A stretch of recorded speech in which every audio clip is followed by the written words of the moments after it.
aha ni Kibeho ku butaka butagatifu narahasuye nitwaje amazi. Abahasura baturuka impande n'impande z'u Rwanda ndetse no hanze yarwo. Abantu abari benshi barazinduka kuko abenshi babaharaye. Kubera ubwinshi habari drone zicunga umutekano. Uhageze wese bamuhereza ubutumwa umubyeyi BikiraMariya aba yamugeneye. Buri mukristo wese aba akwiye gukora urugendo rutagatifu uko ashoboye cyangwa se uko ashobojwe. Icy'ingenzi witwaza ni ishapure kuko muhita muyivuga ukihagera. Nahise ngura akabido k'icyatanu njya kuvoma amazi y'umugisha ku isoko y'umubyeyi BikiraMariya. Abantu bari benshi byarangiye nsubiyeyo ntavomye. Nta kubeshya byari bishyushye no kwari hahiye.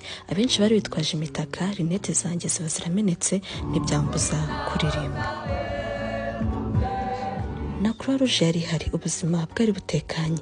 Abasenyeri, abepiskopi, abakardinali baraje, mbona n'abafatora n'abayihaye Imana. Misa yaho inezeza umutima kandi koko naramwenyuye. Twarataramye turanabyina.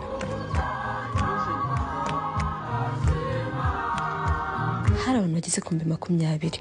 Nyuma abafite ibyifuzo twarabifasha n'umutima mwiza tubijyana muri chapelle. Ikindi cyashimishije bamwe na kabrusheti baririye hejuru muri etage, ariko kandi abenshi bashimishijwe n'urwibutso rw'ishapure baguriye ku muhanda. Mu kugira imodoka y'amayitirindasi cya 5G babonye nsetse ba mu gikarito cyose. Kubw'amahirwe naje kubona y'amazi yanjye y'umugisha ndifotoza ndataha.